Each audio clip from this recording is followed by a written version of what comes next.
Chapitre 2. Circuit économique et logique de construction des comptes. Dans une économie capitaliste, la grande majorité des relations économiques et financières des agents passent par les marchés. Ces marchés sont regroupés en grandes catégories, telles que le marché des biens et services, le marché du travail, le marché des capitaux, etc. Et d'ailleurs, c'est pour cette raison que l'économie capitaliste est qualifiée d'économie de marché. Néanmoins, d'autres relations économiques ne transitent pas par le marché. Sont généralement les services fournis par les administrations publiques ou privées, qu'on appelle les services non commercialisés.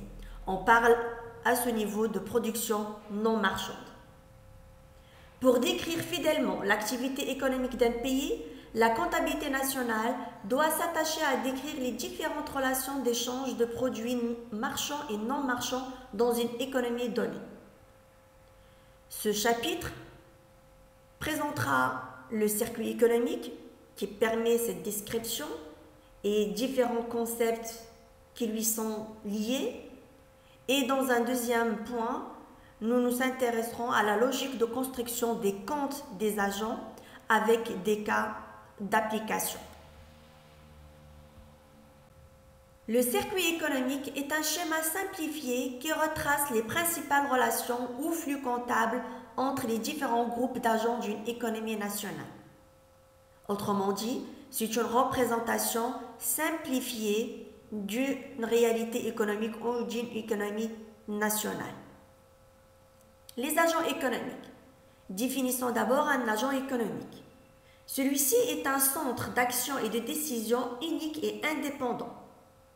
Un agent n'est pas nécessairement un individu. Il peut s'agir aussi d'un groupe d'individus ou d'un organisme.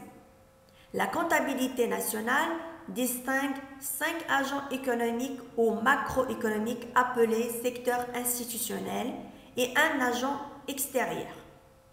Alors les 5 secteurs institutionnels sont le secteur des sociétés non financières, le secteur des sociétés financières, le secteur des administrations publiques, le secteur des ménages et le secteur des institutions sans but lucratif au service des ménages, les ESBLSM. Les différentes unités extérieures qui entretiennent des relations économiques et financières avec les secteurs institutionnels résidents sont regroupées dans un secteur fictif appelé reste du monde ou extérieur. Pourquoi fictif? Parce qu'il s'agit simplement d'un regroupement de relations entre les unités économiques résidentes et les unités économiques étrangères. Donc ce n'est pas véritablement un secteur institutionnel regroupement des agents économiques ayant le même comportement économique comme nous l'avons vu. Il s'agit ici de la présentation d'un circuit dans le cas d'une économie ouverte à l'extérieur. Donc comme vous le constatez, nous avons les 5 secteurs institutionnels et le reste du monde. Nous avons également des échanges ou des transactions qui sont matérialisées par des flux entrants et des flux sortants de chaque agent macroéconomique. Nous avons aussi des flux représentés par des traits continus. Ces derniers représentent les flux réels, c'est-à-dire des flux qui portent sur des biens et services ou des facteurs de production. Et nous avons également des flux monétaires représentés par des traits pointillés qui portent sur les mouvements de capitaux. Et bien sûr, sont représentés également les 4 grands marchés, à savoir le marché des biens et services, le marché des facteurs de production et le marché de devises et des capitaux. Les opérations économiques. Comme nous l'avons déjà vu, ces différents agents macroéconomiques effectuent entre eux d'innombrables opérations. Ces opérations nombreuses et diverses sont agrégées en 4 grandes catégories. Rappelons-les: opérations sur biens et services, opérations de répartition, opérations financières et autres entrées d'accumulation. Ces 4 grandes catégories Chacune est subdivisée selon une structure hiérarchique comme nous l'avons présenté précédemment. Ici, permettez-moi de revenir sur la présentation du circuit économique pour rectifier une petite erreur sur la représentation. Les échanges en termes de biens et services, vente et paiement, ça s'effectue au niveau du marché des biens et services. Et l'échange des facteurs de production, versement de salaire et force de travail aux facteurs de production, se font sur le marché des facteurs de production où généralement on parle du marché du travail. Donc il faut le rectifier sur la représentation du circuit dans la diapo précédente. Logique et principe de construction des comptes. Le circuit économique montre les différentes relations économiques et financières des agents économiques dans un pays donné. Leur comptabilisation est différente de celle employée en comptabilité générale. La première applique la méthode de macro-comptabilisation et la seconde celle de la micro-comptabilisation. Et voici un cas sur lequel nous allons travailler pour expliquer cette différence et comprendre la logique et les principes de construction des comptes. Deux méthodes sont appliquées pour comptabiliser ces opérations, comme nous l'avons déjà cité. L'une relève du domaine de la comptabilité générale, elle est dite micro-comptabilité, elle intéresse les entreprises de manière individuelle. L'autre relève du domaine de plusieurs unités économiques agrégées par la comptabilité nationale, elle est appelée macro-comptabilité. Toutes les deux appliquent le principe de la partie double, mais de façon différente. Cette différence réside dans l'introduction dans la comptabilité nationale de deux simplifications. Un traitement spécial des contreparties monétaires et l'application des comptes écrans. C'est ce que nous allons développer par la suite. Expliquons d'abord le principe de la partie double dans le cas des deux méthodes pour comprendre par la suite le système des comptes écrans.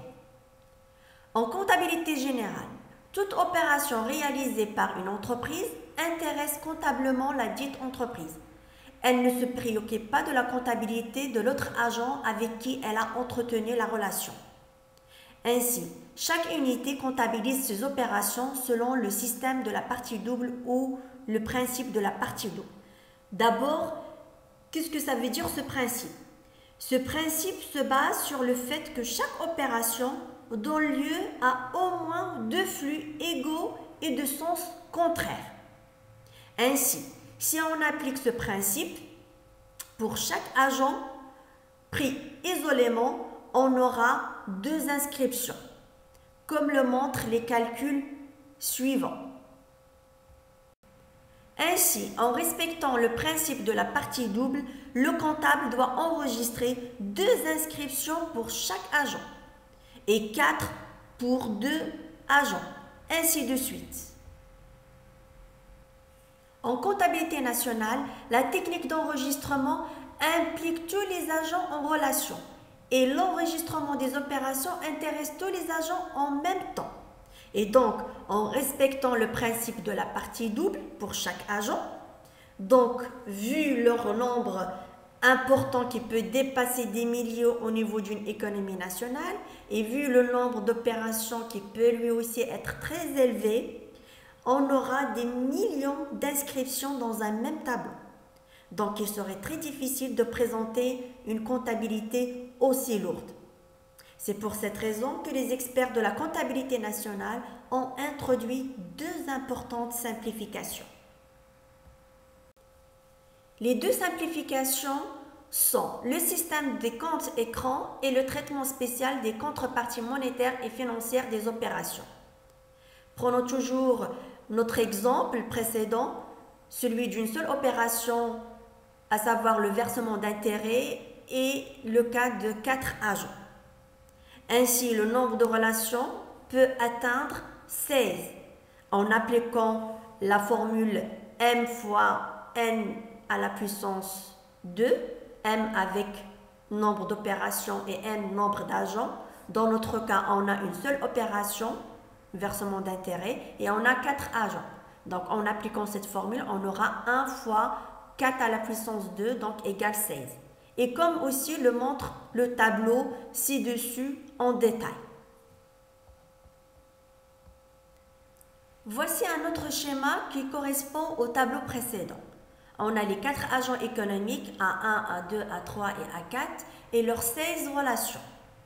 Le système des comptes écran ne s'attache pas à l'inscription des relations des divers agents prises une à une, comme le montre le tableau et le schéma supra, mais aux totaux des colonnes et des lignes du tableau.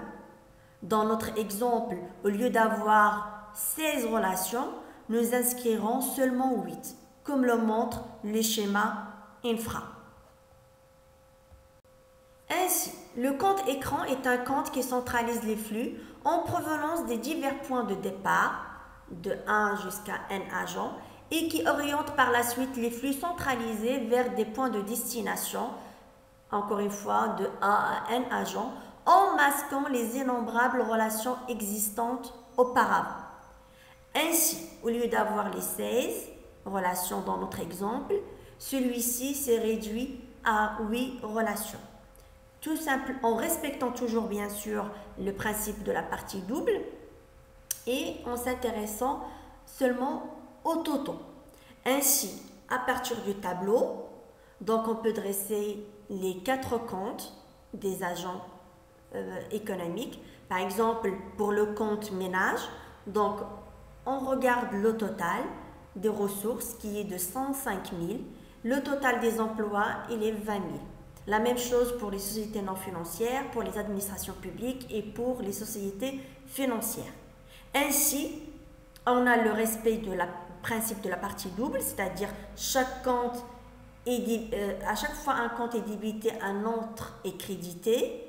Et en plus, on a le total des emplois qui est égal au total des ressources de ces 4 agents macroéconomiques. La deuxième simplification est le traitement spécial des contreparties monétaires et financières, qui consiste à ne pas traiter comptablement les contreparties monétaires et financières pour chaque opération. Ainsi, ces contreparties ne seront enregistrées que pour leurs variations algébriques au cours de la période, ce qui est différent de la méthode utilisée en comptabilité générale. Prenons le cas d'application suivant pour comprendre ce principe. Dans ce cas, il s'agit de 2 catégories d'agents, les ménages et les sociétés non financières, qui sont liés par 3 opérations, comme résumé sur le schéma infra. Donc, les ménages achètent des biens et des services que les entreprises leur vendent sur le marché des biens et des services. Les ménages offrent sur le marché du travail leur force du travail, utilisée par les entreprises en contrepartie d'un salaire. Et les entreprises s'adressent au marché des capitaux pour emprunter de l'argent des ménages. Ainsi, en comptabilité nationale, les comptes non financiers et financiers des agents se présentent comme suit.